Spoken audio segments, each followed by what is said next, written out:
baan doonay inaan ka jawaabno hadal ka soo yeedhay xisbiga wadani hadalkaas soo daaranaa ninka la yidhaha cabdirashiid maxamed jaamac inay riyaraa oo ay ku sheegeen inuu ku jiro golaha dhexe ee xisbiga kulmiye ayaanu anagu shirgudoonkii oo halkan fadhina maanta aanu doonay inaanu caddayno inaanu ku jirin golaha dhexe ee xisbiga kulmiye ilaa shalay ilaa xalay miidiyaha iyaga oo soo dhigaya sawir golo dhexe oo hore oo golaha dhexe ee xisbiga kulmiye laba nooc baa loo galaa nooc waxa weeyaan golaha dhexe ee degaamada nooca labaad waxa weeyaan xubin sharaf baa la yidhaahdaa waxay ka yimaadaan golaha wasiirada iyo golaha wakiilada wuxuu xubin sharaf ku yahay ninku marka uu noqdo golaha wasiirada markuu member ka noqdo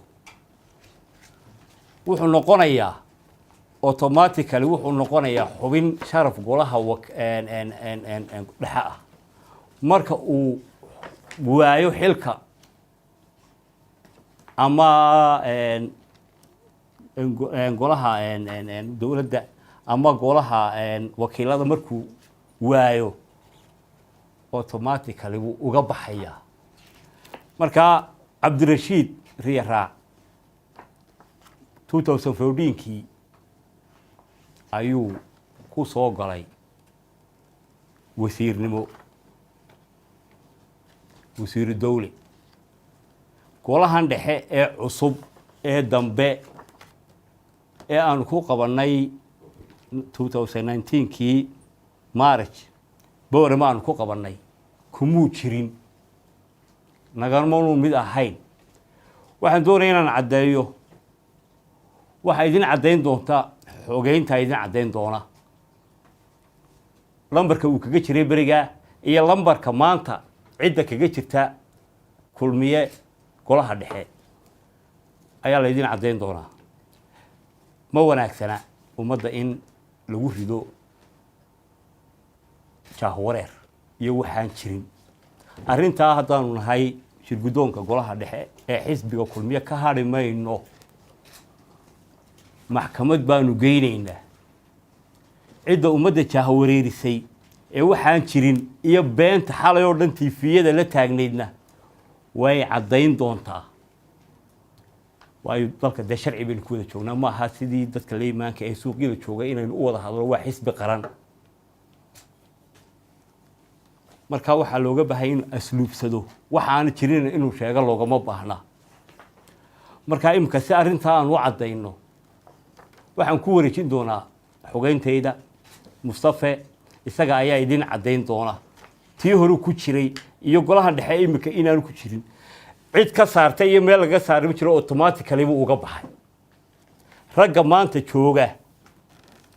wadani ee waliba arrinkan wadwada ee jiidaya ee dadka beenta u sheegaya waxay raggii sharcigan soo saaray iyagu oo xukuumadda ka mid ah raggii sharcigan soo saaray in golaha wasiiradu ay noqdaan ninka marka la magacaabo uu noqdo xubin golaha dhexe raggii soo saaray ee sharciga keenan nagu dirqiyay anagoo xisbiga ah eenu ka aqbalay de golii hore waxay ahayn wasiirada maantana waa xisbiga mucaaradka wadani bay ku jiraan sharcigay shalay toole soo saareen ninku markuu golo wasiiro noqdo inuu ka baxo inuu soo galo golaha dhexe marka laga eriyena uu ka baxayo ayay maanta dadka been ugu sheegayaan arrintu say doontaba ha ahaato imikana waxaa idin caddayn doonaa xogeyaha idin caddayn doonaa arrinkaa ka hadli doonaa wasalaamu calaykum waraxmatullaahi wabarakaatu sidaa uu guddoomiyaha golaha dhexe maxamuud jaac warfaa idin sheegay xisbiga kulmiye de waa xisbi diiwaan leh oo hanaan leh oo golayaasha dhexe layskama soo gala ee shirweynayaal ayaa golayaasha dhexe lagu soo 5 sannadoodba mar ayaa golaha dhexe lagu doortaa horta waxaanu caddaynaynaa weligii shirweyne golo dhexe oo rasmiya xisbigu wuxuu sameeyaa marka shirweyne la qabto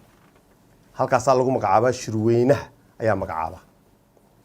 weligii xubin golo dhexe kumuu soo gelin 20 sannadood 18 sannadood 19 sannadood ee uu lahaa golaha dhexe xisbiga kulmiye maalin golaha dhexe ee shirweynayaasha lagu soo saaro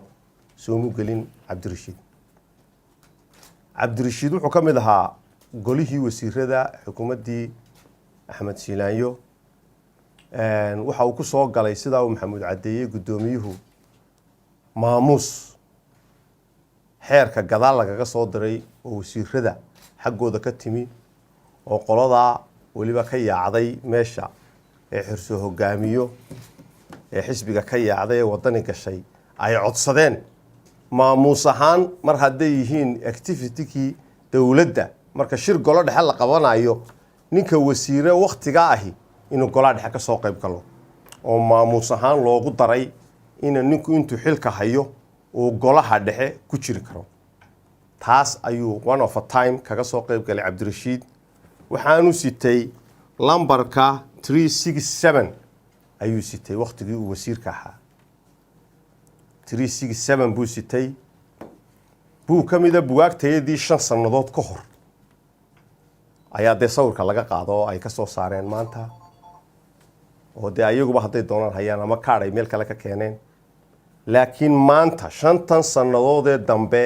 ee xisbigani uu jiray uu sanadka dambe qabsanayo shirweynihiisii cabdirashiid meelna kagama jiro xisbiga golihiisa dhexe lambarka ay soo bandhigeen ah 367 maanta waxaa noogu qoran waad arki doontaan saxaafaddu inay sawirataa baan jecelahay xubin kale oo ka mida oo xildhibaan golaha ka mida ayaa noogu jira waraaq caddayna baanu qori doonaa baarlamaankaanu geyn doonaa buugganna waanu ku lifaaqi doonaa oo isagana baarlamaankaanu geyn doonaa si aanu caddayno cabdirashiid inaanu ku jirin ta kale marka golaha dhexe la qoro waxaa loo gudbiyaa maxkamadda iyo ururada ma garanaysaa hay-addan kaantaroosha asxaabta xeer ilaalinta meel walba waa la geeyaa xisbiga dee wixii ka soo baxo oo dhan meel walba way yaallaan cabdirashiid riye raac oo ka mida golaha iyagii dhexe waanu meel u gudbinay ma jiro cidda sheegtayna iyadaa iska sheegtay waa dadafayn qof xaq leh xaqiisu in lagu waasiinayo marka waxaanu caddaynaynaa xisbi ahaan inaanu ninkaa odayga ahi maalinna golaha dhexe ee xisbigu doortay shirweynayaasha ku doorto inaanu noo gelin iminkana aanu noogu jirin mar one of a time uu soo maro markaana uu xilkaa ku soo maray ayaanu halkan ka caddaynaynaa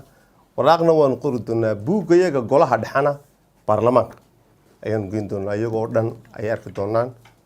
sidaas baanu caddaynaynaa intaas baanu idinku yeedhnay